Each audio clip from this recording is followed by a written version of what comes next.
te caes. Profesor, buenas noches. Buenas noches, profesor. Buenas noches, profesor.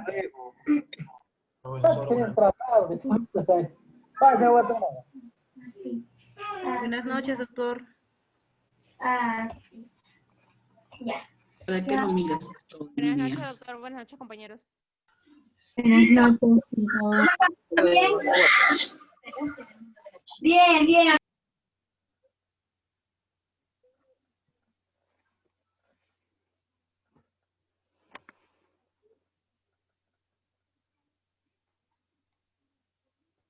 Buenas noches, profesor. Buenas noches, profesor.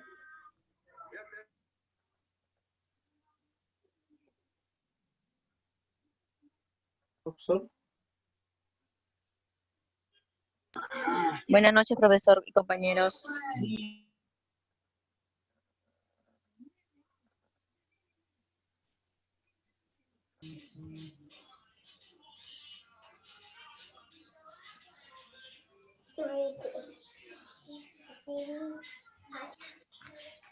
Buenas noches, doctor. Buenas noches, compañeros. Buenas noches, disculpe, ¿me escuchan? Buenas noches, doctor. Buenas noches, compañeros.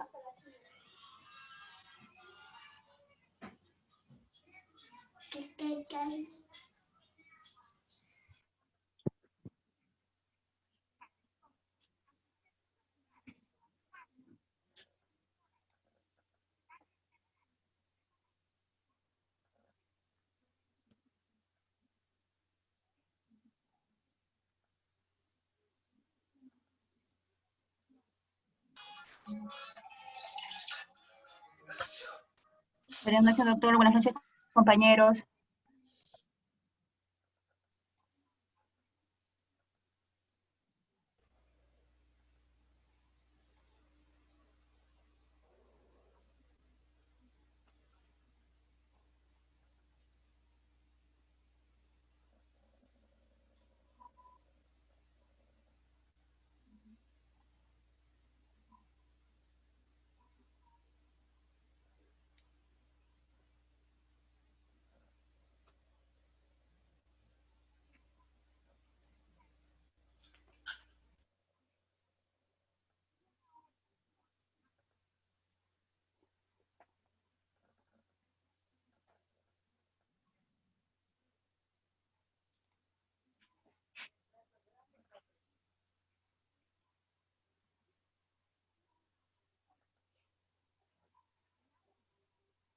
¿Qué tienen pastillas?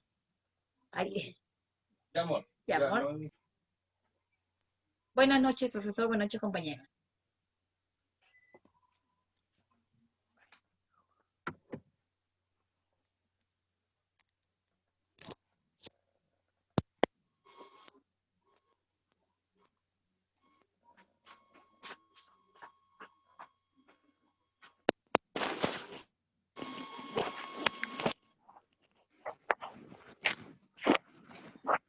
Buenas noches con todos. Buenas noches, Buenas noches. profesor y compañeros todos. Profesor, muy buenas noches. Compañera, buenas noches. Buenas noches con todos. Que hayan tenido un bonito día, compañeros. Gracias, compañero.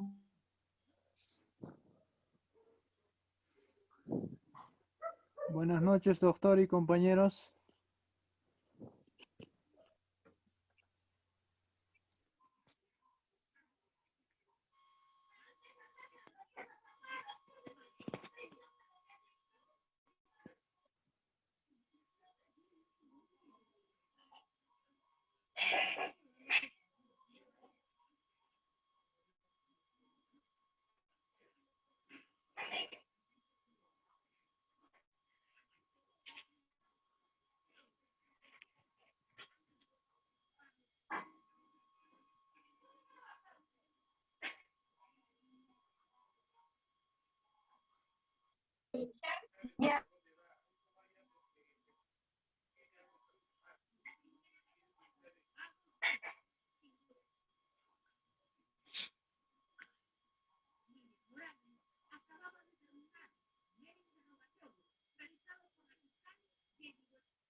voy a denunciarla.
Buenas noches, profesor. Buenas noches, compañeros.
Aló, aló, buenas noches, jóvenes, ¿me escuchan? Aló, aló, Buenas noches. aló, ¿me escuchan? Buenas noches, doctor. Buenas noches con todos, buenas noches con todos. Bienvenidos a la clase. Muy bien, hoy día estamos en actividades de salud visual.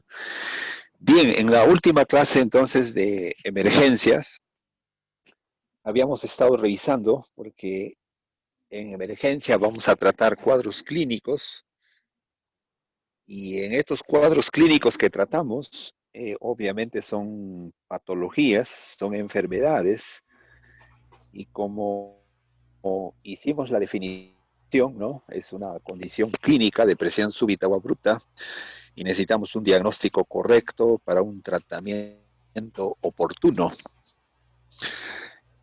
Obviamente, ¿no? Entonces vamos a estar frente a enfermedades y es por eso que estamos revisando, bueno, comenzamos la salud y ahora vamos a entrar un poquito a la enfermedad y todos los componentes que tiene toda enfermedad y ahí sí ya probablemente comenzamos a caso clínico por caso clínico, vamos a desarrollar las emergencias más frecuentes, ¿no? Que enfrentamos como optometristas. Muy bien. Entonces, habíamos dicho, la salud, la OMS lo define como el bienestar, ¿no? El bienestar físico. Uno dice, dos dice psicológico o mental y tres social del ser humano. Pero básicamente, ¿qué significa con bienestar? Bueno, los autores que dieron esa definición y hasta ahora se mantiene es básicamente ausencia de signos y síntomas. Pero estuvimos eso, ¿no? Reflexionando en la clase sobre muchos pacientes vienen asintomáticos y realmente son asintomáticos y por eso hacemos la historia clínica, identificamos factores de riesgo o como ya del punto de vista preventivo, ya en ciertas enfermedades que conocemos, simplemente hacemos exámenes, ¿no? Para descartar. Y esa es una buena estrategia preventiva. Obviamente requiere inversión de tiempo, tenemos que hacer toda la historia clínica completa, mayor atención de nuestra parte, pero esa es la profesión de ¿no? Digamos, de alto nivel en cuanto a la atención, ¿no? Actualmente se habla de una atención de calidad, pero esa atención de calidad se logra con el enfoque preventivo, ¿no? Entonces, y a eso es lo que estamos aprendiendo y formándonos allí. Entonces, y bueno, extensamente vimos de que si una persona viene con ausencia de signos y síntomas, bueno, no siempre significa que está realmente saludable, ¿no? Porque cuando hacemos exámenes podemos encontrar incluso patologías que recién están empezando. Y era por eso que entonces también debatimos en extenso de que cuando en medicina, los profesionales médicos hacemos, o en general los profesionales de salud, ¿no? Los médicos más sobre todo, cuando hacemos certificaciones siempre el diagnóstico al final se anota así, ¿no? Paciente, ¿no? Aparentemente sano, ¿no? Aparentemente sano o saludable, bueno, en cuanto, por ejemplo, a salud física, ¿ya? O también el psiquiatra cuando evalúa la salud mental también llega a la misma conclusión, dice aparentemente sano en cuanto a la salud mental, ¿no?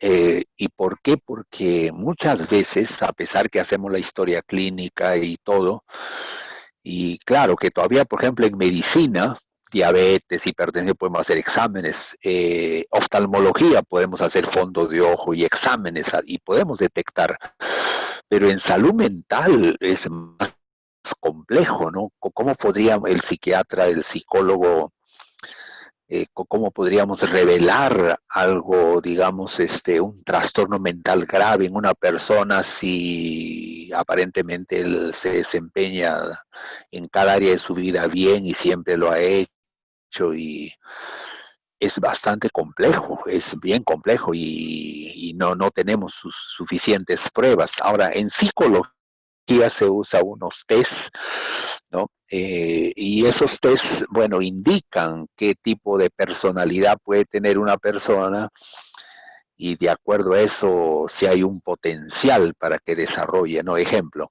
dice el psicólogo hace unos tests o en psiquiatría personalidad, por ejemplo, dice esquizoide.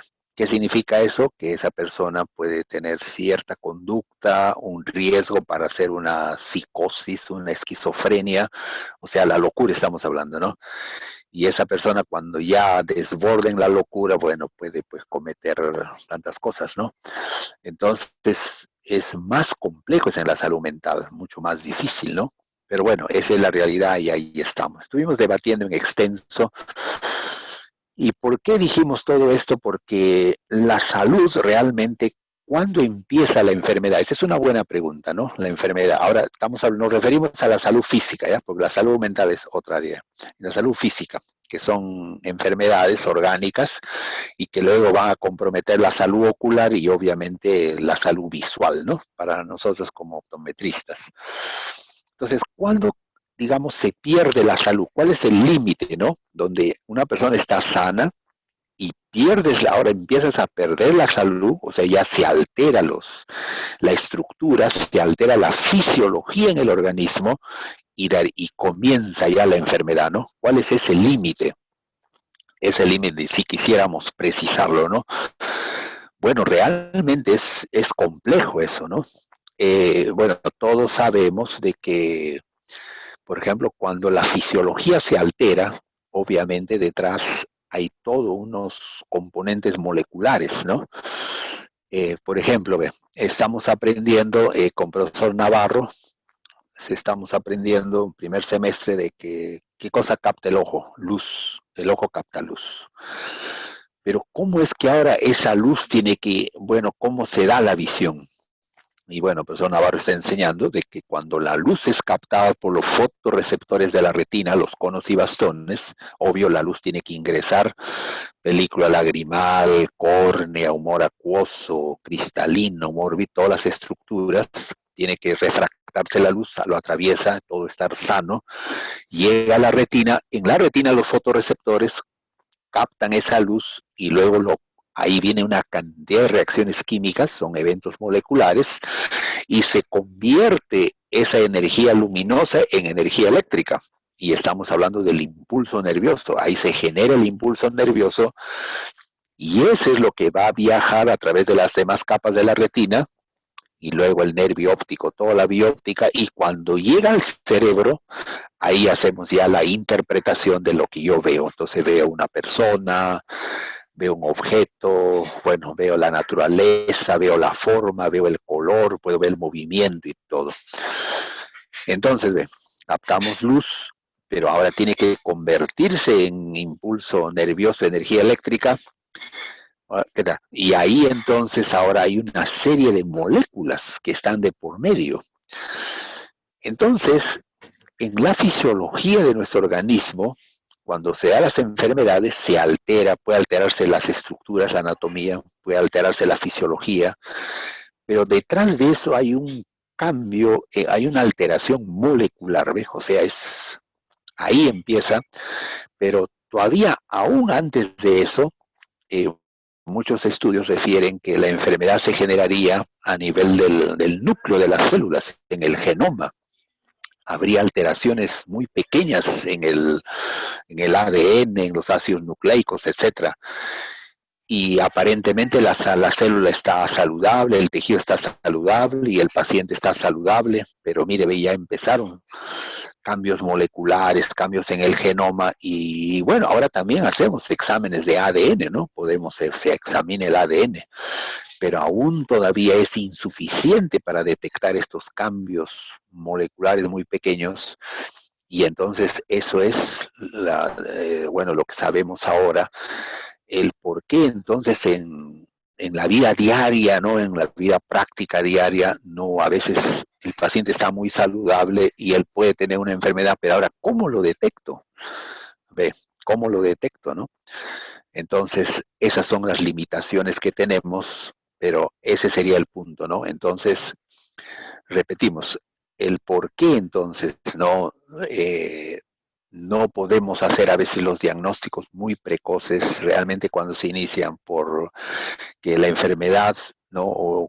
Se inicia a nivel de cambios moleculares en el genoma y cuando empiezan ya esos cambios, esas alteraciones, ya perderíamos la salud, pero aparentemente estamos saludables y luego va a tener que pasar un tiempo cuando va desarrollando ya la enfermedad a nivel del genoma, a nivel celular, luego ya más células se comprometen, o sea, todo el tejido, y cuando ya se compromete el órgano, el aparato sistema, ahí recién, pasado todo eso, recién aparece el primer síntoma, el signo, ¿ve?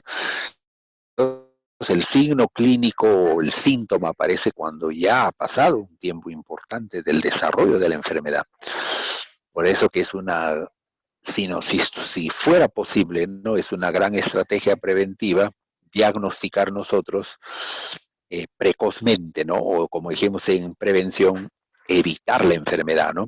Entonces, actualmente se trata de estudiar las patologías, las enfermedades, y luego tratamos de explicarlas, por qué se produce uno, dos, cómo se produce, y entonces ahí es donde tendría la estrategia preventiva a nivel molecular, intervenir molecularmente ahí, y bueno, qué bueno sería eso, ¿no? Y así evitaríamos la enfermedad, ¿no? Pero ve, y bueno, cuando ahora hablamos de moléculas, estamos hablando, esa es una especialidad en medicina, se llama bioquímica, y ese curso vamos a hacer el próximo semestre, se llama bioquímica a nivel molecular. Entonces, esa es la limitación que tenemos, ¿no? Entonces, repito, bueno, la definición de salud de la OMS nos es un poco insuficiente, pero todos lo entendemos. Y ahora entonces, ¿qué sería la enfermedad? Bueno, la enfermedad sería la pérdida o la ausencia de la salud, ¿no? Pérdida, vamos perdiendo la salud, ¿no? O la ausencia de salud, en donde ya existe cambios moleculares, cambios a nivel ya, luego a nivel ya celular, cambios a nivel del tejido, cambios a nivel del aparato, sistema del órgano, y luego ya, diríamos, manifestación con signos y síntomas. Pero al inicio, ¿ves? Son cambios moleculares, cambios en el genoma, lo cual a veces nos es difícil detectar eso, ¿no? Entonces ahí comenzaría la enfermedad. A ver, este concepto de enfermedad está claro, ¿lo comprendieron? ¿Alguien alguna pregunta? ¿Aló? Profesor, ¿puede repetir donde dijo, donde muestra manifestación? Ya, vamos a repetir, ¿ya? Entonces, a ver, o pueden tomen notas también, sería bueno que tomen notas, porque estamos precisando los conceptos. Entonces dijimos, ¿no? Bueno, ya vimos lo que es la salud, entendemos, ¿no? La salud, bueno, estar sanos. ¿Qué significa estar sanos, saludables? O sea, en su sentido estricto, significaría que la anatomía, la estructura está bien, la anatomía, estructura normal, qué bueno.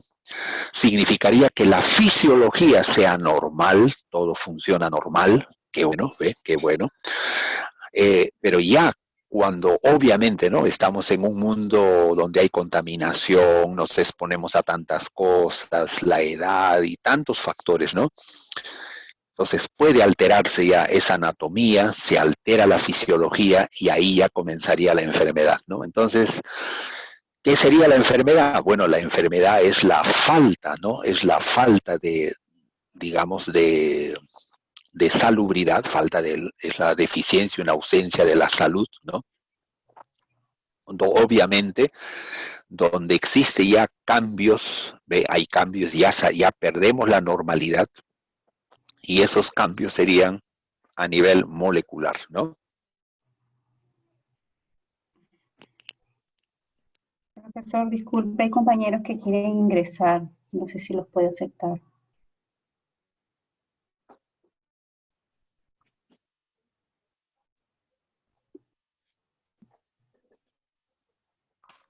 Profesor, no se escucha.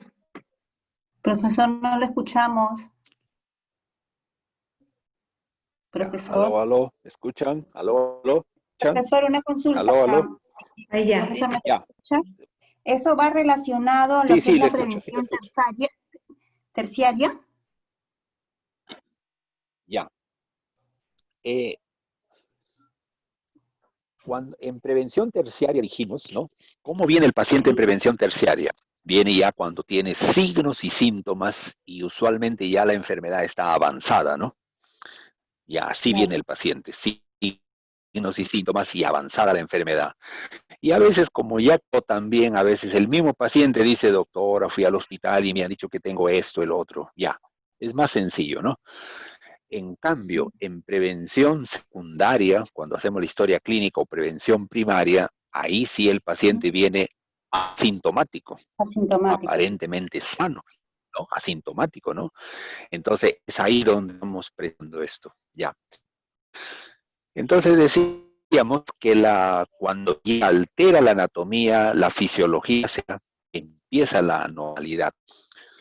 Ahora, curioso, doctores, nuestro organismo realmente es maravilloso cuando lo vamos aprendiendo y conociendo, porque podría empezar a alterarse algo en cuanto a la fisiología o la anatomía de nuestro organismo, pero hay algo maravilloso que es que nuestro propio organismo lo repara.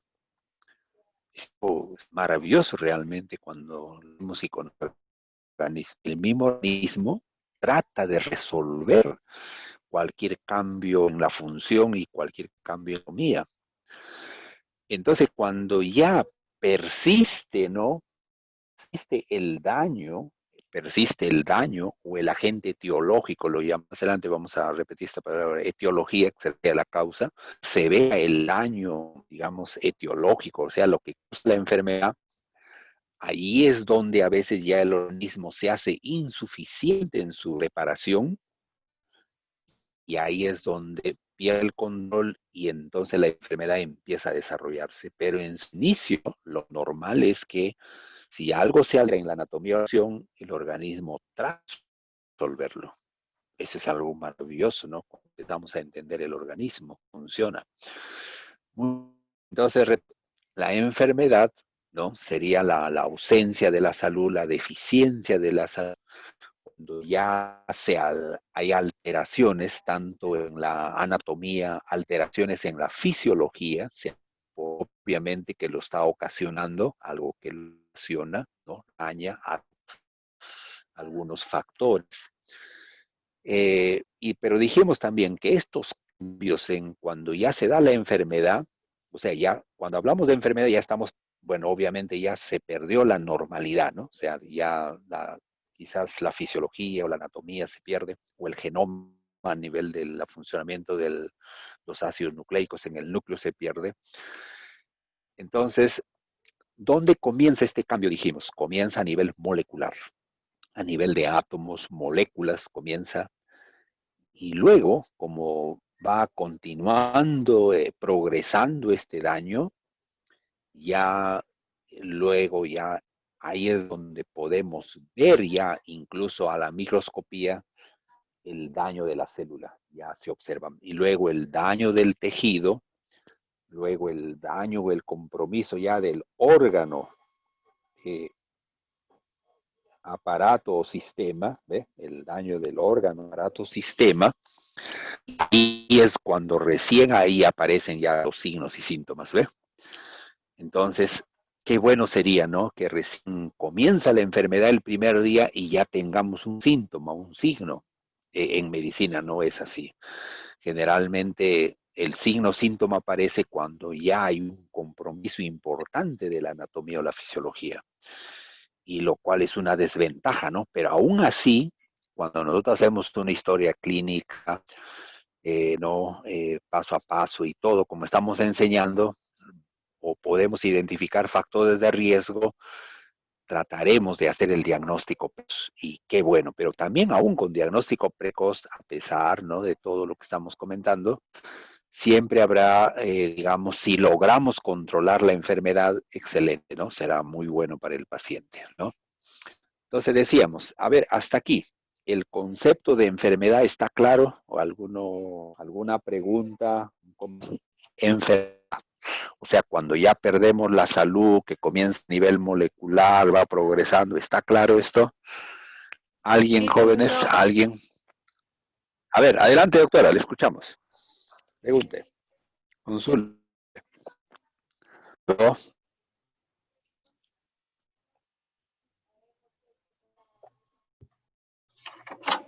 Adelante, le escuchamos. Adelante, le escuchamos. Adelante. Aló, aló. Ya, Está bueno, claro. ahí con la señal está claro, ya muy bien, muy bien. Qué bueno, qué bueno. Ya, qué bien, ya, muy bien, correcto. Entonces sigamos avanzando, ya, muy bien. Si algo no está claro, me preguntan, ¿ya? Porque debe quedar claro los conceptos. Muy bien. Bueno, ahora, cuando enfocamos una enfermedad, cualquier enfermedad, número uno, vamos a ver, ya, escriban aparte entonces, enfermedad o patología también, o las patologías, ¿no? Las enfermedades o las patologías. Número 1. Estos son los, vamos a decir, los componentes de toda enfermedad, ¿no? Número 1. Etiología. Número 1, escriban etiología. Etiología. Ya. La etiología es un nombre técnico. En medicina se refiere a la causa. Ya, escriban ahí, causa. Entonces, cuando nos referimos a la etiología de una enfermedad, nos estamos refiriendo a la causa de la enfermedad, es decir, ¿qué lo ha originado, no? La causa básica. Eso se llama etiología, ¿ya? A ver, vamos a poner un ejemplo. Todos escuchan, por ejemplo, ahora, todos hemos escuchado una enfermedad muy común que es tuberculosis, ¿no? O sabemos, hemos escuchado de tuberculosis, esas personas que tienen tos, expectoran sangre, están delgadas, ¿no? Todos hemos escuchado y esas personas, y es contagioso, todos hemos escuchado eso, ¿no? Ya. Entonces, ¿qué es la tuberculosis pulmonar? Es una enfermedad infecciosa en donde la etiología es una bacteria, es un microorganismo, una bacteria. Ya. El bacilo de Koch también se llama, ¿no? O ¿ya? El Mycobacterium tuberculosum, es un microorganismo, una bacteria que lo desarrolla esta enfermedad, ya. Muy bien, ese es el agente causal, ¿no? Ya, muy bien. Ahora, por ejemplo, estamos en esta pandemia del COVID. Bueno, ¿cuál es la causa de este COVID? Bueno, es el virus que está ahí de persona a persona, se está contagiando, y bueno, cualquier persona estamos en ese riesgo, ¿no? Es una pandemia en toda ciudad, en todo país, en el mundo entero, ya. Entonces, en este caso del COVID, ¿cuál es la etiología? Es un virus. Muy bien, ya. Sencillo, ¿no? Es un virus. Ya. Pero ahora vamos a una enfermedad, a ver, un poco más amplio. Por ejemplo, a la diabetes. Vamos a la diabetes. En la diabetes, todos sabemos lo que es. Ya entendimos que es que el azúcar se le y el paciente le falta insulina, no tiene insulina y todo. Y ahora la pregunta es, ¿pero por qué le falta insulina? Ahí tenemos la pregunta. Y entonces nos vamos al páncreas, que el páncreas que está detrás del estómago es el que produce la insulina. A veces en algunos pacientes tienen la historia de que han tenido un daño en el páncreas. Entonces, decimos, o sea que, por ejemplo, dice doctora, si yo tuve una pancreatitis horrible, y ahí se dañó mi páncreas y por eso pues el páncreas ya no produce insulina y por eso ahora tengo diabetes. Correcto, dice. Entonces, esa sería la causa en ese caso de ese paciente, ¿no? Que tuvo pancreatitis. Pero la verdad es, doctores, de que en la mayor parte de los pacientes diabéticos no han tenido pancreatitis. ¿Ha pasado algo? ¿Usted ha tenido hospital y esto y el otro sobre el páncreas? Le pregunto, si ellos dicen, doctor, que yo recuerdo, yo siempre he estado sano, y esto, y entonces nos quedamos a veces una causa básica. Y esa es la realidad en la diabetes. A veces podemos encontrar este caso de pancreatitis, algo así, ¿no? Pero la mayor parte de veces no tenemos un factor que lo cause. Y entonces concluimos que en general la diabetes, que es una enfermedad tan común y da tantos problemas a la salud, su etiología, entonces, ¿cómo es? Es desconocida. Desconocida, eso decimos. Ya. Pero ahora, ¿qué pasa cuando, por ejemplo, en la tuberculosis? Si la etiología es una bacteria, en la tuberculosis pulmonar, entonces, ¿cuál sería la estrategia para que el paciente tratarlo, para curarlo? ¿No? La estrategia será, bueno, matar esa bacteria. Y para eso tenemos antibióticos. Entonces viene un paciente con tos, expectora sangre, ha bajado de peso y también puede tener visión borrosa, ¿ve? Porque el microbio de la tuberculosis se va a la coroides, se va a la retina, produce corioretinitis y ahora tenemos un paciente que tiene tuberculosis y visión borrosa. Entonces lo mandamos a medicina. y en medicina le hacen la historia, las pruebas, conclusión, tuberculosis. El oftalmólogo también lo ve, dice corioretinitis, ya. Bueno, ¿cuál es como la causa es una bacteria? Entonces el tratamiento, para matar esa bacteria usamos antibióticos y lo mandamos al hospital. El Ministerio de Salud tiene un programa de 6 a 8 meses, la medicación es gratuita y el paciente va a recibir su medicina todos los días, y bueno, y entra a tratamiento. Y si su sistema inmune, su sistema de defensa está bien, está competente, el paciente se recupera, ya, él se recuperó y ya está, bueno, saludable en 6 a 8 meses y lentamente la visión se aclara, ya sus pulmones se mejora y qué bien, ¿no? Ya. Entonces, si conocemos la causa, podríamos tratar la enfermedad, ¿no? Por ejemplo, la tuberculosis. Pero en el COVID tenemos un problema, ¿no? Porque sabemos que es un virus. Entonces ahora decimos, ya doctor, bueno, es un virus, doctor, entonces ahora dame una medicina para matar este virus. Y ahí sí que tenemos un problema. A través de la historia de la medicina no tenemos generalmente antivirales, o sea, sustancias, moléculas para matar al virus. Y es desafío que tenemos en la investigación médica, en la ciencia, pero algún día se mejorará, desarrollaremos, ¿no? Y más para COVID, que es un virus, bueno, del año pasado que lo conocemos, más aún no tenemos nada. Y bueno, hidroxicloroquina, que escuchamos que se usó, ivermectina y otras sustancias, esas sustancias no son antivirales, sino que lo observaron que tiene un impacto en la enfermedad, en el COVID, que algunos aparentemente se mejoraron, pero en realidad estos medicamentos no son antivirales. Eso es bien claro, obviamente. Ya. Entonces, ve, ahí tenemos una limitación. Sabemos la causa, pero ahora para curarlo tenemos un problema. ¿Ve? Entonces, bueno, pero gracias a Dios que nos ha puesto un sistema inmunológico, un sistema de defensa. En nuestro sistema defensivo, el sistema inmune produce anticuerpos y eso sí, matar al virus COVID y controlar y estar sanos. ¿Ve? Y de eso es lo que escuchamos, ¿no? Mucha gente ha tenido COVID, algunos asintomáticos, otros han ido hasta intensivos, pero ahora dicen, ahora ya estoy bien, ¿ya? Qué bueno, ¿ve? Entonces, ¿quién lo salvó? Su sistema inmune, ¿no? Su sistema inmune lo salvó, ya. Pero ahora diabetes. La etiología no se conoce la causa. Y la pregunta es, doctor, ahora, si no sé la causa, entonces, bueno, ¿qué le voy a dar para curarle la diabetes? Claro, como sabes que como el páncreas se enfermó y no produce insulina, entonces ahora, bueno, gracias a Dios, ahora tenemos la insulina, Entonces yo le pongo la insulina artificial y bueno, ya con eso baja la glucosa o los medicamentos, dieta, ejercicio, ¿no? Pero el paciente diría, doctor, pero toda la vida me voy a aplicar insulina, toda la vida voy a usar estas medicinas, voy a hacer dieta, actividad física, no me va a recetar un medicamento que ya estoy sano de acá un mes, 2 semanas.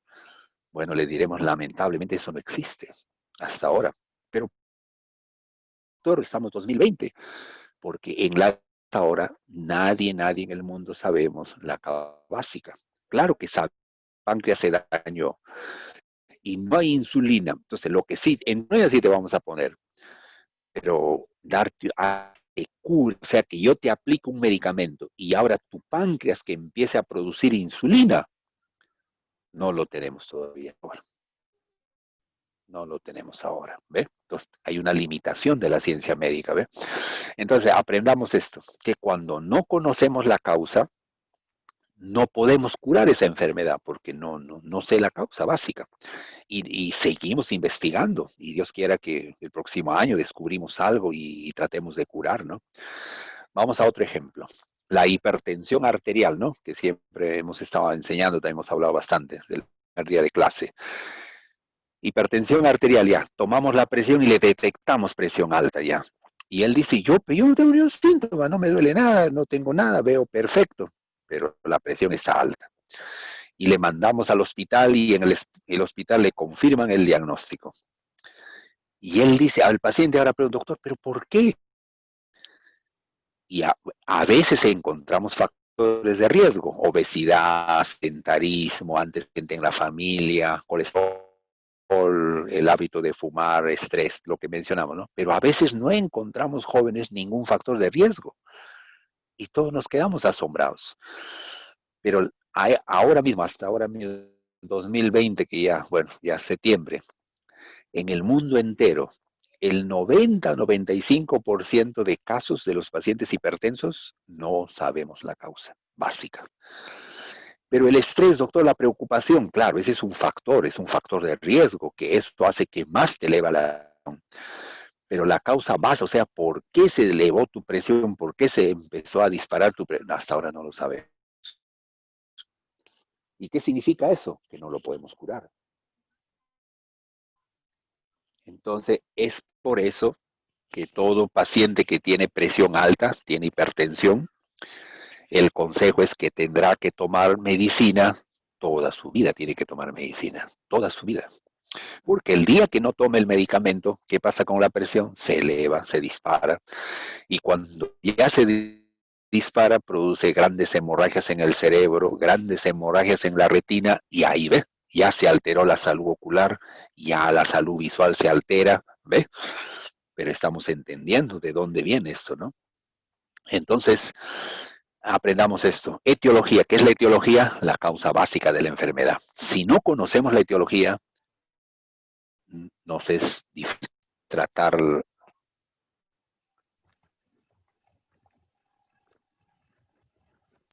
Profe, no se escucha. Profesor, no le escuchamos. Ya, a veces se interrumpe, ¿no? La sesión. Tengamos paciencia, ¿ya? Ya. Si perdemos señal, yo voy a repetir, me avisan. Tengamos paciencia, nada más, no hay problema. Decíamos esto. La importante es, si no conocemos la etiología, la causa, no podremos curar. Otro ejemplo. El cáncer. Mucho escuchamos de cáncer, ¿ya? Pero en cuanto a la causa básica del cáncer, a ver, vamos a poner un ejemplo. Uno de los cánceres que más un poco se ha investigado en cuanto a la etiología, por ejemplo, es el cáncer de pulmón. Y el cáncer de pulmón se asocia mucho, en más del 90% de casos, se asocia al hábito de fumar. ¿No? El tabaquismo, ¿no? Entonces, una persona fuma, tiene tabaquismo, él va a presentar un riesgo que en el futuro puede desarrollar de pulmón, y eso es serio, mortal, es muy grave, muy grave. Ya. Se ve, ese es, y se arregla más del 90%, y a otros cánceres también, cáncer del labio, cáncer y muchos cánceres, ya. A punto que la medicina en el mundo entero, tanto si es todo esto, entonces, ¿cuál es la prevención ahí? Bueno, que la gente no fume. Entonces, si la persona no fuma, entonces no habría cáncer de pulmón. Pero, ojo, el cigarrillo, es responsable del 90% de cáncer de pulmón. Pero existe un 10% de cáncer de pulmón que no tiene nada que ver con el hábito de fumar. Y entonces el paciente tiene cáncer de pulmón y ahora le pregunta, el paciente está muy grave, se va a morir, y ahora preguntamos, ¿usted fumaba? ¿Fuma? Él dice, doctor, nunca he fumado. Mi familia no fuma. Nunca ha tenido una relación con el tabaco ni en su trabajo, o sea, no ha sido un fumador pasivo, nada.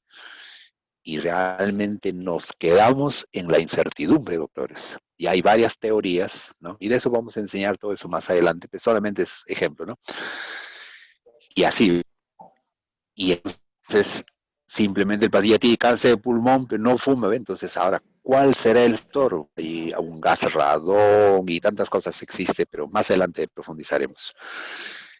Ahora, pero aún así, mírenme, el cáncer de pulmón, sabemos la causa básica ya, que es el hábito de fumar. Ahora, cuando ya se desarrolló el cáncer, o sea, el tabaco ha producido demasiado daño en todo el genoma, los tejidos y todo, realmente toda la estrategia que tenemos en medicina se hace insuficiente con esta enfermedad.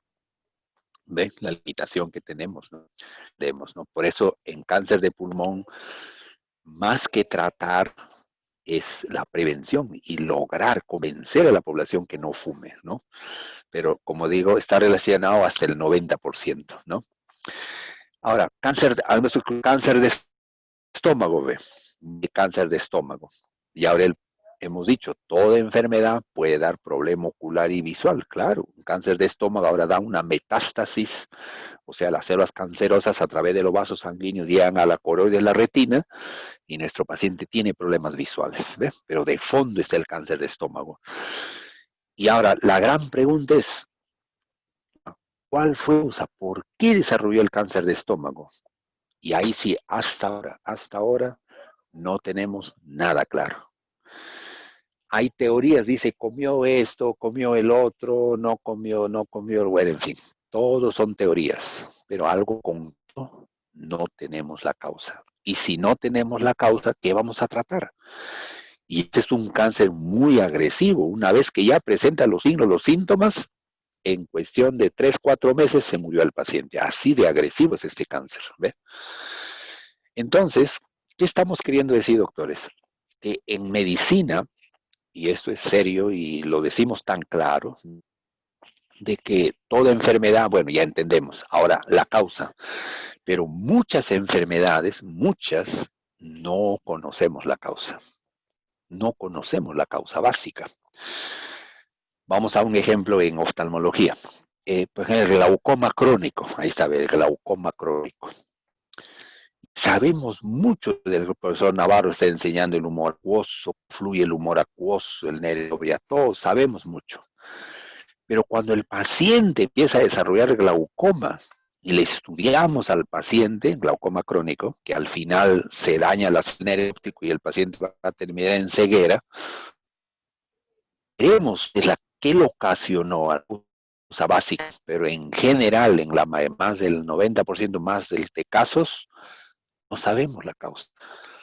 Y nos quedamos en la incertidumbre, qué pasó, qué sucedió, y simplemente, claro, como en el glaucoma, a veces se eleva la presión intraocular, como se eleva la presión intraocular, ahí vienen las gotas, ahí viene la cirugía para bajar eso, controlar, pero a veces también lo controlamos a mente, y al final el paciente termina en ceguera. Entonces, ¿ves?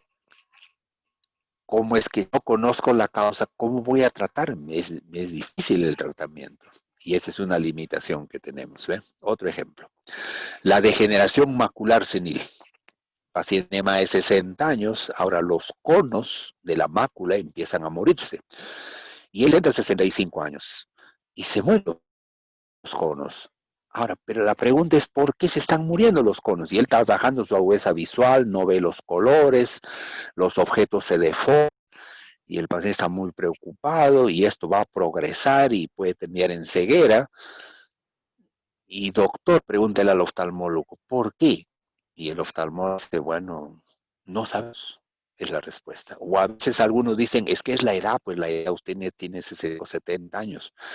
Pero la edad propiamente sería como un factor de riesgo, ¿no? Pero no es propiamente la causa, porque existen muchas personas que tienen 80 años y no tienen este problema, ¿ve? Entonces, en cuanto a las muchas enfermedades, por eso cuando estudiamos la causa básica o la etiología, decimos así, que la etiología es multifactorial. O sea, a veces no es un solo factor, pueden ser muchos factores y a veces simplemente no los precisamos.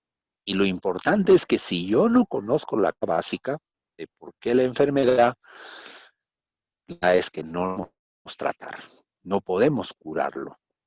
Entonces, a veces tratamos de controlarlo, como en el caso del glaucoma, y a veces no lo logramos. ¿Qué termina nuestro paciente? Ceguera.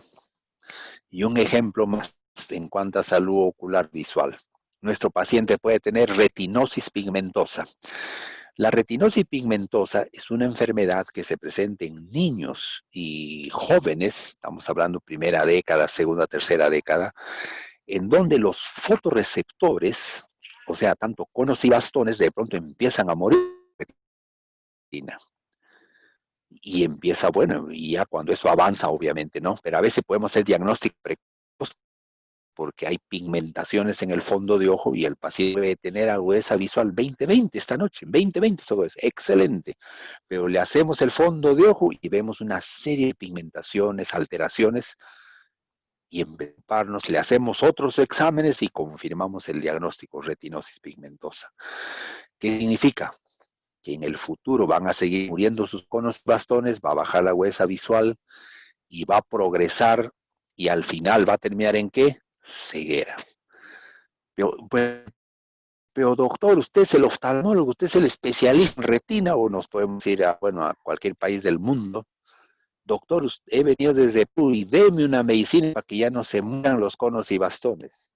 Y el doctor dirá, muy honesto, dirá, bueno, lo siento, no existe ese medicamento.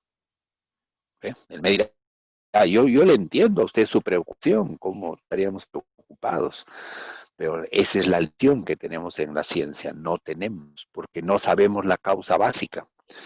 No sabemos la causa básica de esta enfermedad. Y sabemos que hay alteraciones genéticas a nivel de cromosoma y todo eso, y a veces en la familia también se presenta como una enfermedad genética hereditaria, pero la causa básica no está determinada. Y no sé la causa básica, ¿cómo puedo tratar? ¿Ve? No sé la razón base, entonces no puedo, me siento impotente. Y ni siquiera podemos controlarla, fíjense, ¿ve? Por ejemplo, la diabetes podemos tratar de controlarla, ¿no? La hipertensión arterial podemos tratar de controlarla, pero retinosis pigmentosa ni siquiera podemos controlarla. En cada control que lo vemos, los conos y bastones van muriendo y se va perdiendo y se va perdiendo. Realmente, qué dramático realmente, ¿no? Qué dramático, ¿no? Y esa es la realidad, doctores. Ya, entonces, toda enfermedad presenta una etiología y repetimos, la etiología muchas veces no está desarrollada, no la conocemos y ahí se nos complica, ¿no? Porque no podemos curar ni tratar, a veces no, a veces podemos controlar, pero a veces no también. Y eso es. A ver, ¿alguna pregunta hasta aquí en cuanto a etiología? ¿Aló? ¿Alguien? ¿Alguna consulta, pregunta en cuanto a etiología? ¿Aló? Ya, está claro, muy bien, qué excelente, brillantes alumnos. Gracias por su atención, gracias por su atención. Muy bien, sigamos. Etiología, muy bien, ya. Número 1, etiología. Entonces, ¿qué era? Dijimos? La básica, ¿no? Ya. O sea, el daño, lo que causa, ¿no? Ahora, bueno, ¿qué puede dañar a una célula, a los tejidos? Bueno, hay factores, por ejemplo, la radiación solar, por ejemplo, puede condicionar catarata, eso está demostrado. Por ejemplo, muchos marinos que viajan, marinos mercantes que viajan en el mundo, están expuestos a mucha radiación solar, desarrollaban catarata, ¿ve? Ahí está, ahí tenemos un factor, ¿no? La radiación solar, por ejemplo, con relación al terigion, a la carnosidad, también es algo muy relacionado. En la selva, por ejemplo, mucho calor, a 40 grados, como Pucallpa, muchas áreas, ¿no? Casi todas las personas desarrollan carnosidad, el terigion, ¿no? Desarrollan, ya. Entonces, hay factores físicos. Luego tenemos factores químicos también, ¿no? Factores químicos tenemos, todo tipo de químicos. Los medicamentos estarían incluidos ahí también, medicamentos, por ejemplo, ¿no? Por ejemplo, los corticoides que usamos en alergias, los corticoides pueden producir catarata, pueden producir glaucoma, los corticoides, sería un factor químico medicamentoso. Factores biológicos. Los factores biológicos, ahí tenemos, por ejemplo, los virus, tenemos las bacterias, las infecciones, ¿no? Virus, bacterias, hongos, parásitos, podría dañar, ¿no? Bueno, también como factor etiológico, y ese es un capítulo aparte, los traumatismos, ¿no? Los impactos físicos, los traumas, los accidentes, ¿no? También son serios, pueden dejar ciego a un paciente, pero bueno, ahí es el factor ya, el traumático, ¿no? El factor físico. Obviamente deberíamos evitarlo, no un accidente, algo violento, pero se da. Muy bien, entonces tenemos factores físicos, químicos, biológicos, etcétera, ya. Y de eso seguiremos comentando esto. Muy bien, entonces eso es la etiología. Entonces,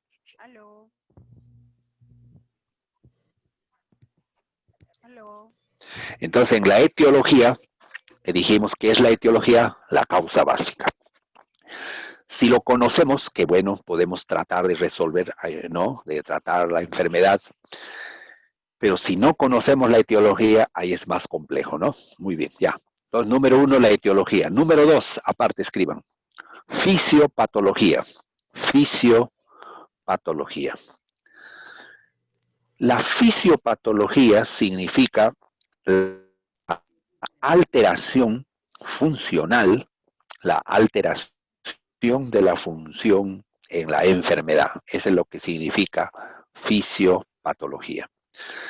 Entonces, toda enfermedad tiene una fisiopatología, o sea, existe una alteración de la fisiología de la enfermedad. Ejemplo, la glucosa normalmente sabemos que debe ingresar a toda célula, pero ¿qué necesita? Insulina y necesita el receptor. Ya, ese es lo normal.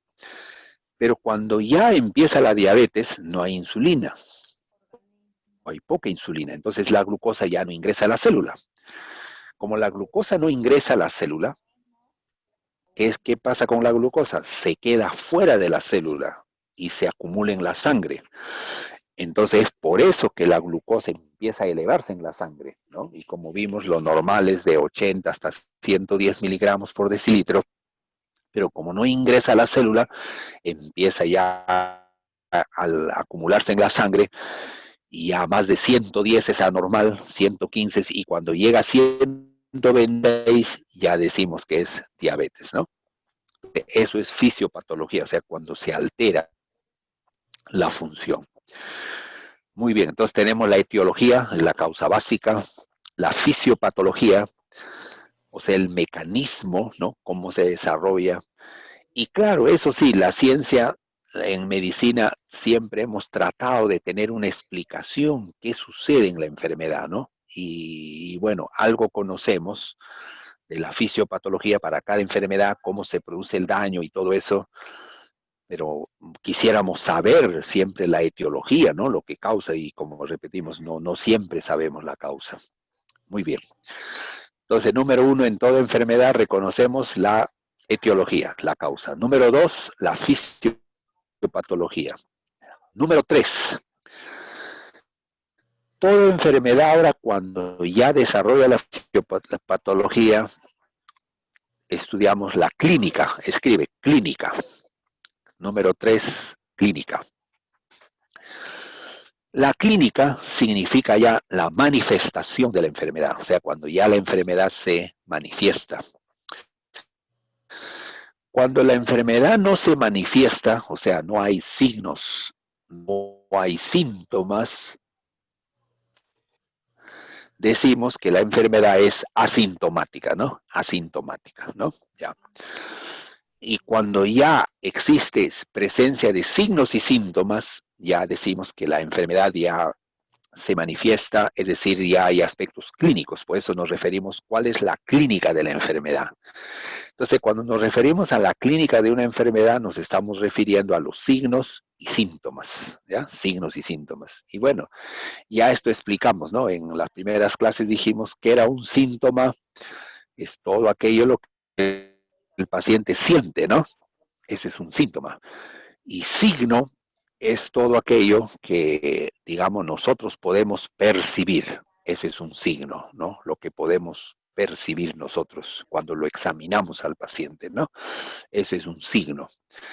Y entonces cuando ya hacemos la historia clínica, en la anamnesis, por ejemplo, cuando interrogamos al paciente, ahí vemos todos los síntomas, todas las manifestaciones o signos también.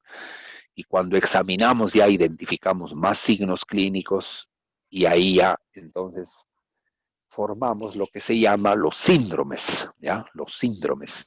¿Qué cosa es un síndrome? Un síndrome es un conjunto de signos y síntomas, ¿ya? Entonces repetimos, un síndrome es un conjunto de signos y síntomas. Signos y síntomas.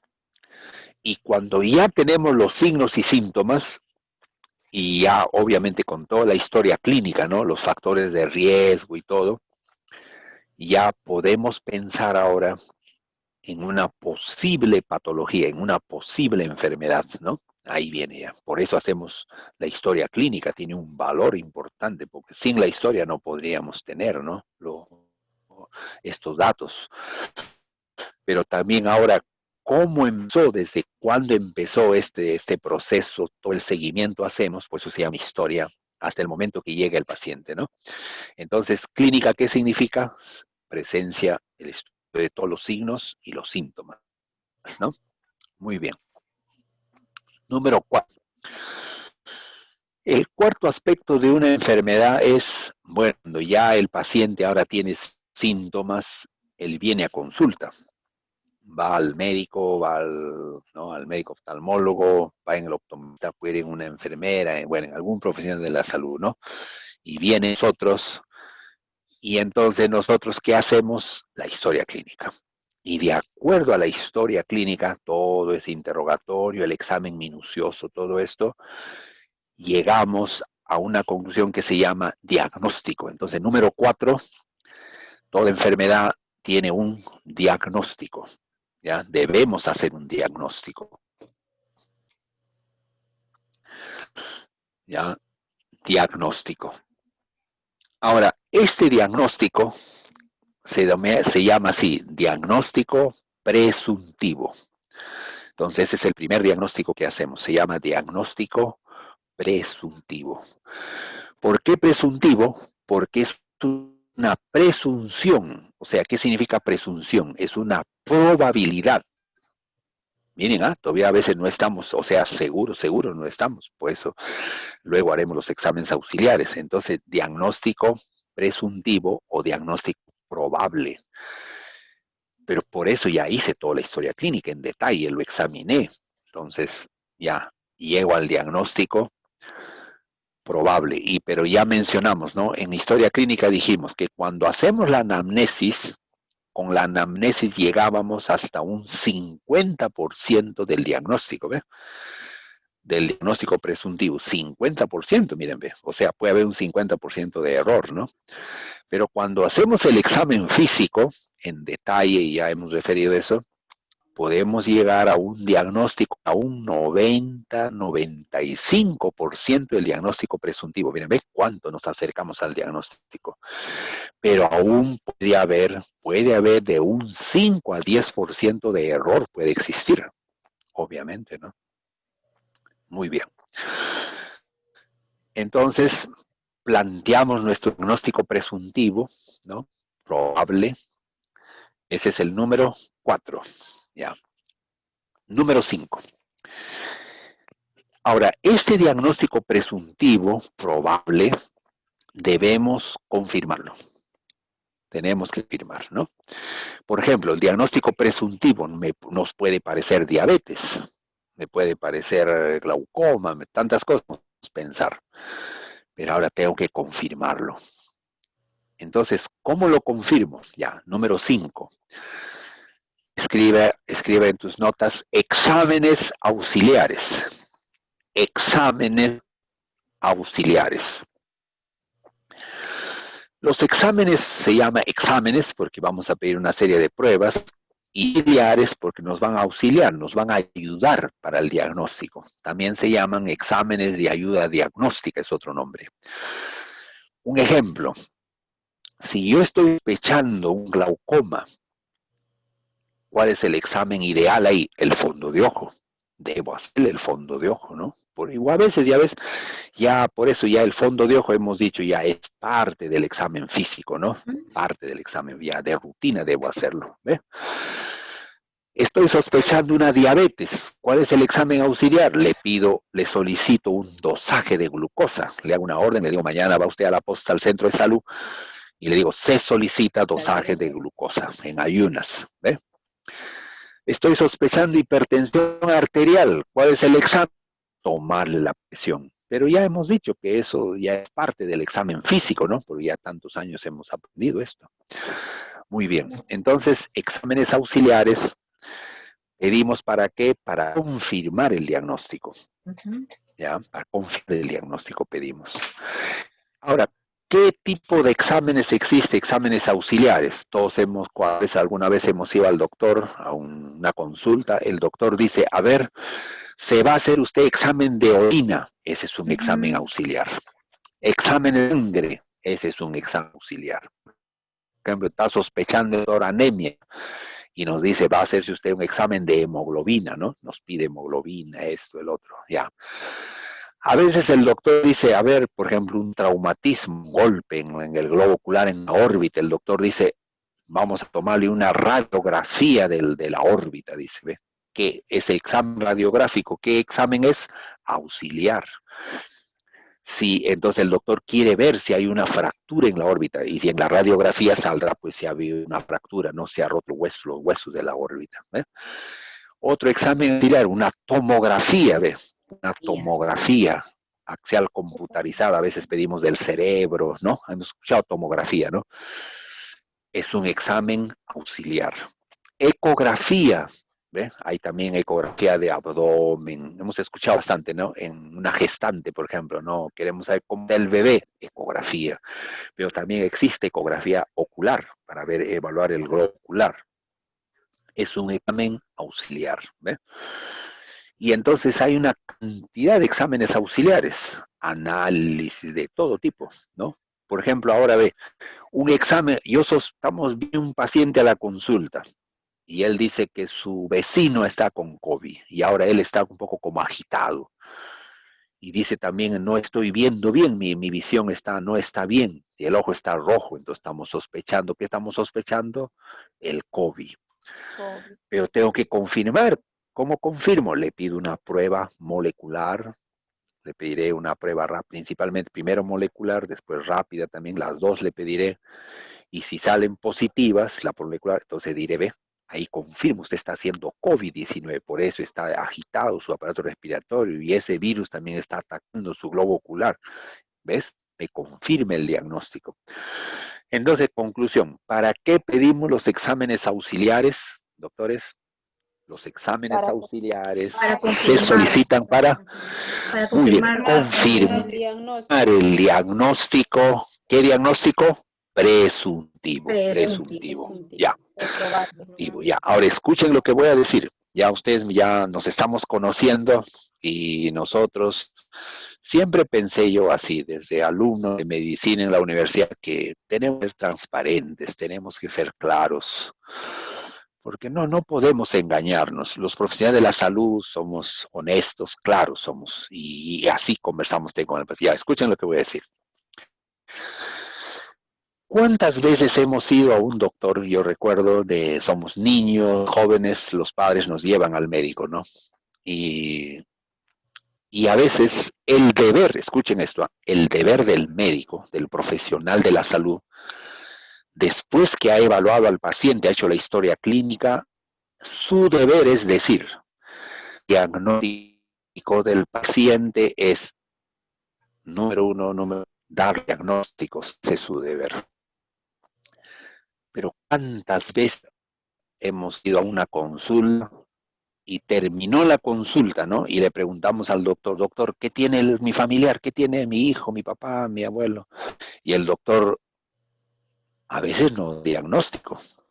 El doctor dice así, bueno, sí, está un poquito, pues, está comprometida parece que el riñón, parece que es también el corazón. A ver, vamos a ver primero, vamos a hacer pues este análisis, vamos a hacer esto, vamos a hacer el otro. Y doctor, ¿qué? ¿Está grave, doctor? Parece que está grave, es que ustedes se han descuidado, ¿por qué lo han traído recién? Debió venir hace tiempo. Miren, ven, nada de esos comentarios es diagnóstico. Entonces, qué importante es que un profesional de la salud, porque para eso hemos sido preparados, si no, pues entonces no somos profesionales de la salud. Por eso es que requerimos mucha preparación, muy buena enseñanza, seria, y somos profesionales de la salud, y yo puedo dar un diagnóstico después de la consulta. Y a veces ahora, entonces, el consejo es esto, jóvenes. Todos tenemos familiares y muchos familiares, cada vez hay una consulta, a una consulta. Bueno, ahora estamos con el COVID, pues todos estamos restringidos, ¿no? Todo de la pandemia, ¿no? El distanciamiento, pero quizás más adelante o quizás haya una oportunidad, ¿no? Pero guardando la distancia social, toda la prevención, ¿no? Tú puedes asistir con un familiar a la consulta. Si tú asistes, acompañas a un familiar a la consulta, un niño a pediatría, no sé, a medicina, oftalmología, cualquier área, cuando el médico termina la consulta, ¿no? Parece que terminó de examinarlo, la pregunta es bien concreta. Mírale a los ojos al médico, le miras a los ojos y le dices, doctor, doctora, ¿cuál es el diagnóstico de mi familiar? Esa es una pregunta muy concreta. Y escuchen esto. El profesional, ¿no? Calificado, ¿no? Debe, después de hacer una historia clínica, él debe un diagnóstico presuntivo, le dijimos, ¿no? El número 4, presuntivo. Si el médico no tiene un diagnóstico presuntivo, wow, y es frecuente, ¿eh? Es frecuente, doctores. Ahora, no, muchos a veces son críticos, me dicen, Campo, pero ¿por qué usted hace esos comentarios? No, bueno, yo creo que son saludables. No estoy hablando mal de mis colegas, no estoy faltando a mis colegas, estoy diciendo una realidad. Cuando comenzaron a proliferar muchas facultades de medicina, sobre todo en muchos centros particulares, bueno, ya ustedes saben, yo soy de San Marcos, ¿no? Clásicamente, bueno, tenemos Cayetano, una muy buena facultad y es privada, luego San Marcos mantiene su prestigio, luego Villarreal acá en Lima y bueno, en Arequipa, San Luis Gonzaga, en ya muchos departamentos de nuestras facultades de medicina tradicionales, excelentes, que buenas, mantienen su... Pero hace años empezaron a proliferar cantidad de universidades privadas sin los maestros adecuados, sin la cátedra adecuada de los maestros. ¿Quiénes enseñan? Porque enseñar no es simplemente saber. Nosotros en Eurohispano hemos tenido, hasta mi maestro, una vez llevé a mis profesores a me enseñaron Eurohispano, fue maravilloso, ¿no? Mis maestros que me enseñaron en la universidad también enseñan Eurohispano. Y pueden saber mucho, pero cuando se enseña una profesión en salud, hay algo más que el saber. Bueno, y yo entiendo que ese es un don que Dios nos da, en el que los alumnos nos pueden entender. Por ejemplo, ¿cuántos oftalmólogos hemos tenido en Eurohispano? Y ellos venían, hacían toda una clase, una ilustración de todos sus conceptos. Y yo he estado en la clase, yo también supervisando la clase y decía, ya muy bien, gracias doctor. Ahora a los alumnos decía, jóvenes, a ver, ¿cuánto es entendido hace el doctor? Y los alumnos a veces no habían entendido la clase. Y entonces el alumno le decía, doctor, ahora bueno, ¿qué hacemos? ¿Repetimos toda la clase otra vez? Y una vez un oftalmólogo me dijo así, doctor Campos, eso no es mi problema, si ellos no han entendido. Pero tampoco no es esa la respuesta, sino que enseñar medicina, enseñar salud o cualquier otra materia, o sea, la docencia, tiene que ser una persona, bueno, primero tenemos que saber, obvio, pero número 2, tenemos que tener el don de impartir, el don de lo que yo transmitir al joven, al alumno. Y la verdad es que no todos lo tienen, no todos lo tenemos. Por la gracia de Dios, yo tuve unos maestros, qué clases maravillosas realmente, y realmente de ellos su vida en la universidad era enseñar. Y a veces eran ya 8 de la noche, el doctor seguía enseñando teoría práctica en la Facultad de Medicina. Uy, ya me ganó la hora ya para ir a mi consultorio. Bueno, pues ya mañana iré. Pues no había los celulares, ¿no? Los teléfonos. Ya mañana, mis pacientes saben, si ya 8:30 ya no voy a llegar, así que mañana ya iré ya. Pero él emocionado enseñándonos, ¿no? Y era maravilloso, maravilloso. Entonces, a veces en estos últimos años, estas últimas, se ha perdido eso. Entonces, alguien pone una facultad de medicina y dice, usted es médico, entonces, y puede enseñar esto, viene el doctor y bla, bla, bla, bla. ¿Cuándo aprendieron los jóvenes a veces nada, a veces poco, a veces alguien quizás. ¿Con qué médicos están egresando al final? Médicos, la verdad, eso realmente es una crisis, ¿no? Sin criterio. Y cuando hacen la historia clínica, los médicos al final, y cuando hacen la historia clínica, jóvenes, pueden creer, bien, lo voy a decir porque yo soy siempre transparente, y el paciente le pregunta al familiar, doctor, ¿cuál es el diagnóstico? ¿Qué tiene mi paciente? ¿Cuál es el diagnóstico? ¿Saben qué estaría si pudiéramos leer el cerebro de este doctor? O en sus pensamientos, sus ideas, ¿no? El doctor diría, les soy honesto y sincero, la verdad es que yo no sé qué es lo que tiene su familiar. Algunos lo dicen a veces, algunos son honestos. Wow, caso es muy complejo, ustedes se han demorado demasiado, bueno, está muy complicado, la verdad es que no sé qué está pasando. A veces lo dicen algunos, les gana sus emociones. Y eso es una realidad, doctores. Obviamente también, no poco es sencillo llegar al diagnóstico, por eso que requiere mucho estudio, mucha enseñanza y dedicación, vocación, y eso es lo que al final pues, nos da realmente un profesional de la salud de alto nivel y el éxito. Podemos hacer los diagnósticos, ¿no? Y los diagnósticos precoces y wow, y eso es pues muy saludable y realmente a veces salvamos vidas, vas a salvar la visión de tu paciente y estas cosas, ¿no? Entonces, ¿qué hacen unos médicos, colegas? ¿Qué hacen cuando no es diagnóstico? No tiene el criterio, no ha hecho bien la historia, no interrogó bien o examinó rápido, no es minucioso y en su mente él sinceramente no sabe lo que tiene. Entonces para él es fácil, él dice así. Y ustedes lo han escuchado seguro.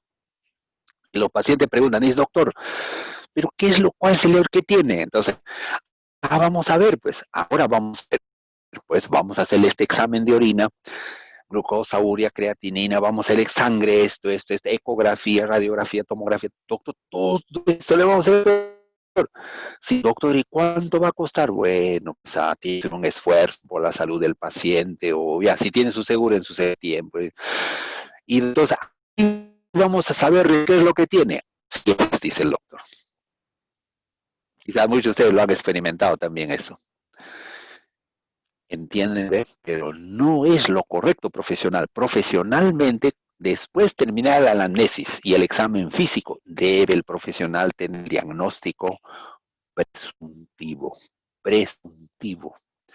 Obviamente, entonces, ¿para qué pedimos exámenes auxiliares? Para confirmar o descartar el diagnóstico presuntivo. Entonces, este es el orden. Entonces, el doctor dice, el diagnóstico presuntivo es esto. Por ejemplo, hepatitis, y está comprometiendo, ahora el globo ocular está dando uveitis. Pero necesito confirmar esta hepatitis B, ya. Y doctor, bueno, vamos a hacer estas pruebas serológicas para hepatitis, esto. Eso es diferente, ¿ve? Tiene un diagnóstico presuntivo y ahora va a confirmar. Y así. O decimos, me parece tumor en la órbita, el diagnóstico es un tumor orbitario, y para confirmar una tomografía vamos a hacer de la órbita. Y ese es el sentido correcto profesional. Pero no es pedir los exámenes auxiliares para ver qué es lo que tiene, para ver qué es lo que tendrá. Y a veces la familia dice, doctor, ¿y si no le hacemos los análisis? No, tienen que hacerle, pues si no, ¿cómo voy a saber qué es lo que tiene? ¿Lo entendieron? Sí, la lista de los padres que tienen. Profesor. Hola, profesor. No, era hasta las 6 de la tarde. Profesor, ¿nos escucha? Ahora mandaron papel para que lo llenemos. Hola, mi profe. Y ahí Profe. hasta las 10 de la Dios, noche. sus audios. Aló, ¿me escuchan? Aló. Sí, ahora sí. Ahora sí, ya, tengamos Sí, profesor. paciencia. Muy bien, entonces esto último que acabo de decir es serio, pero es muy constructivo para nosotros cuando nos formamos como profesionales. Entonces es una realidad. Y cuando los primeros años que muchas facultades de medicina privadas y realmente, ya en otras clases les voy a comentar experiencias, yo tenía una confianza que el colegio médico de nuestro país no iba a colegiar. un día aparecieron médicos y ¿de qué universidad? Digo, "Ah, soy de esta universidad", y universidades que, no, bueno, no tienen el criterio para formar médicos, y les decía, bueno, colegiado, acá está mi identificación, y wow, y bueno, y ahora estamos en medio de esto también, y somos casi más de 80,000 médicos, y a veces de cada 10 médicos, quizás o dos tendremos el criterio correcto, pero a veces 7 u 8 no, y es por eso que a veces ustedes van a escuchar también, alguien ha ido al seguro y no saben lo que tiene o no le va el tratamiento, va al Ministerio de Salud y no va bien el tratamiento, va acá a la clínica, no va bien. ¿Saben cuándo sucede todo eso? Cuando no ha hecho bien la historia clínica. Si hacemos correctamente la historia clínica, el diagnóstico presuntivo se hace bien, bastante simple, y se hace. Y tenemos los criterios correctos, ¿no? ¿Algún comentario? Pregunta esto último, el diagnóstico, exámenes auxiliares. ¿Alguien? ¿Aló, aló? Doctor, sí, una consulta. Preguntas, comentarios. ¿Aló? Hola, Diga, doctor. doctora, adelante, le escuchamos. En el caso de diagnóstico Sí, le escucho, sí, le presuntivo, escuchamos. como usted dice, el doctor, claro, tiene que tener apenas hacer lo que es la historia clínica, un diagnóstico presuntivo. Pero ese diagnóstico puede ser más de uno, es decir, no solo tener una probabilidad, sino tal vez 2 o 3 probabilidades de la enfermedad. Sí, sí, sí, doctora, es correcto. Por ejemplo, a veces se dice, ¿no? La primera probabilidad, tal diagnóstico. Ahora, puede no ser esa, ¿no? Obvio, puede no ser esa, por eso vamos a confirmar con los exámenes auxiliares. Entonces ponemos una segunda probabilidad, ¿ve?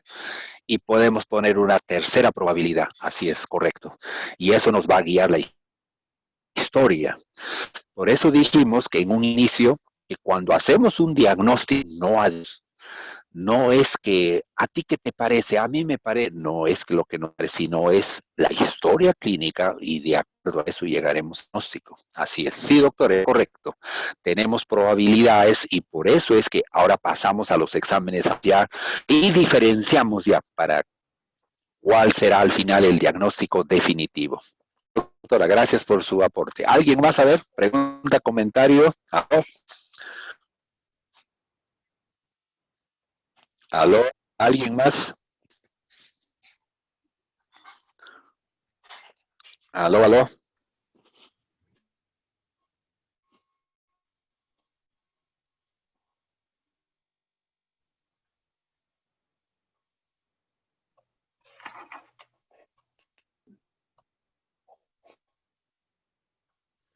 ¿Aló? ¿Alguien Profesor, más? buenas noches. Profesor, ¿me escucha?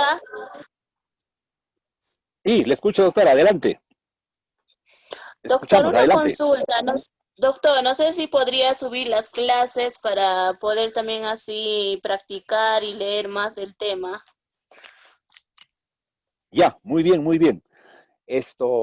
Las clases lo están subiendo a la plataforma, o todavía no la han subido a la plataforma, para escuchar la misma clase podemos, a veces claro, como son muchos conceptos, ¿no? Podemos escuchar como una segunda vez la clase para como repaso. A ver, ingresen a la plataforma y ya, si no lo han puesto, vamos a conversar con Secretaría para que lo pongan, ¿ya? Para repasar. Ahora, de esto, bueno, todos estos son, a ver, estamos en esto, ¿no? Estamos enseñando todos los fundamentos, ¿ve? Los fundamentos estamos enseñando y son conceptos, ¿no? Precisando conceptos que luego todo esto vamos a ampliar y todo vamos a profundizar. Y como son tantos conceptos tan amplios, ¿no? Pero por eso poco a poco estamos yendo, ¿ya? Tengamos paciencia, pero por eso avanzamos, pero que quede claro los conceptos, ¿no? Y en eso estamos, ¿ya? Doctor, se corta la clase. Gracias, doctora, por su aporte. Muy bien. Doctor, buenas noches. Ya. ¿Alguien más? A ver. Doctor, Adelante, adelante, doctor. Solo una Le consulta. escucho, adelante. ¿Usted no tendrá diapositivas de todas las clases que nos está dando para poder indagar, investigar? Ya. Ahora, como ya estamos terminando la enfermedad, el doctor Rodolfo Gómez, el delegado, ¿no? Que me dio su número, ¿no? ¿Aló? Sí, profe, dígame. Ya, usted es el delegado, ¿no? Ya, entonces yo voy a enviarle, a ver, con persona voy a encargar a que le envíen diapositivas